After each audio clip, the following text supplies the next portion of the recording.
আমি বললাম ঠিক আছে চলো। সামিয়াকে নিয়ে একটা পার্কে আসলাম। কোনোদিন কোনো মেয়ের সাথে আসিনি, নিজের মধ্যে কেমন যেন একটা মনে হচ্ছিল। যাই হোক, সামিয়াকে নিয়ে অনেক ঘুরলাম, তারপর ওকে ওর বাসায় রেখে আমিও বাসায় আসলাম। রাতে শুয়ে আসি, তখন সামিয়া ফোন দিল। ওর সাথে কথা বলতে ঘুমিয়ে গেলাম। লেখাপড়া করা, আড্ডা দেওয়া, সামিয়াকে নিয়ে ঘোরাঘুরি করা, এভাবে চলে গেল একটা বছর। সামিয়ার এবং আমার ভালোবাসাটা অনেক গভীর হয়ে গেছে। আমাদের সম্পর্কটা আমার বাবা মাও জেনে গেছে।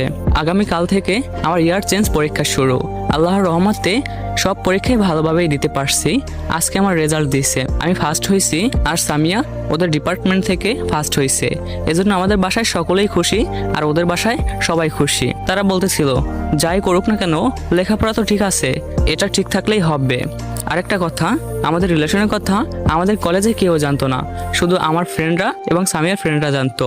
আজকে আমার কলেজে আসতে একটু দেরি হয়েছে। কলেজে ঢুকতেই আমার মাথায় রক্ত উঠে গেল। কলেজের মাঠে দেখলাম